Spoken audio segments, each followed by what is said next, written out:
VENDA Ndivhuwo Ntambeleni ndi hapa Cape Town Conference Center ndo danga mafhungo a Huawei Developer Day, and then musi ndi hapa noni ndi developer dzi app mara ndi hapa ngo promote app yangu inofi Catch a Ride. That's lift vhathu vha tshi tshimbila vha tshi travela maybe vha tshi khou wana ya VENDA kana uya huṅwe na huṅwe South Africa zwavhuḓi uri vhathu vha wane dzi lift. Ndi zwone zwine nda ku promota, and then brand yanga ndo ita dzi app Android, iOS.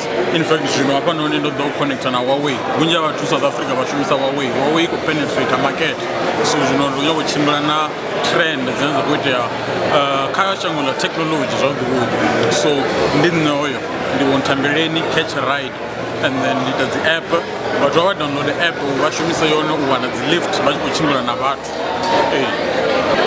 Nṋe uri okay, nṋe app yanga uri yo ḓisa hani heyo no pfi Catch a Ride yo ḓa nga uri ndi khou vhona hu na need yori vhathu vha vhe na ease of access u wana dzi lift.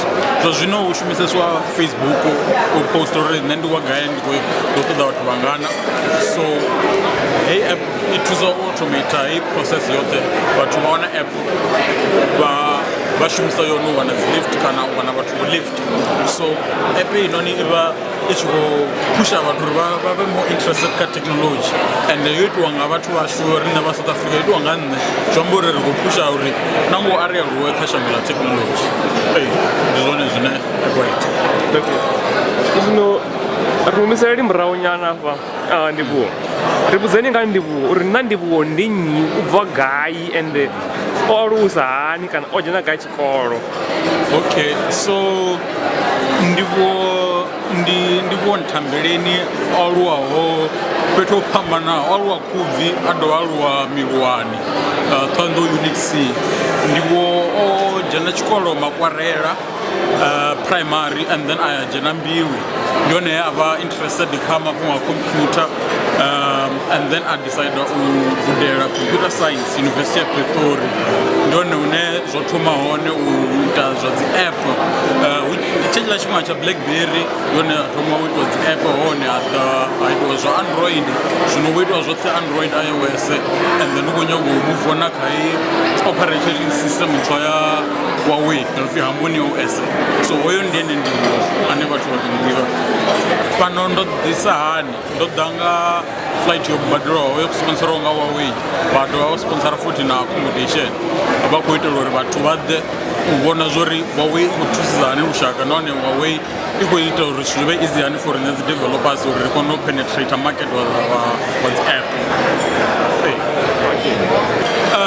Miṅwaha mivhili i ḓaho thi zwino ri rwa kha 2020 vision 2022 yanga ndi uri ndi khou ṱoḓa u ḓi vhona heyi app yanga Catch a Ride i a household name u tou fana na Uber vho Taxify na mini kha u wana dzi app, ngori sa musi shango ḽi tshi khou aluwa so hu na demand nnzhi ya dzi lift yori vhathu vha thusane, kana vhathu vha khou ya mushumoni vhoṱhe khathihi, kana vhathu vha khou ḓi tou travela vhoṱhe khathihi.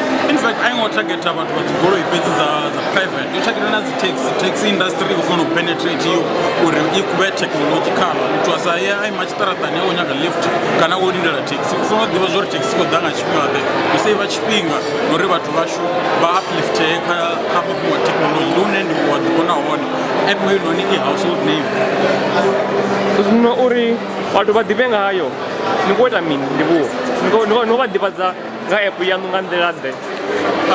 Vhathu vha khou ḓivhadziwa nga app kha social media hune muṅwe na muṅwe ano maḓuvha u ḓi wanaho.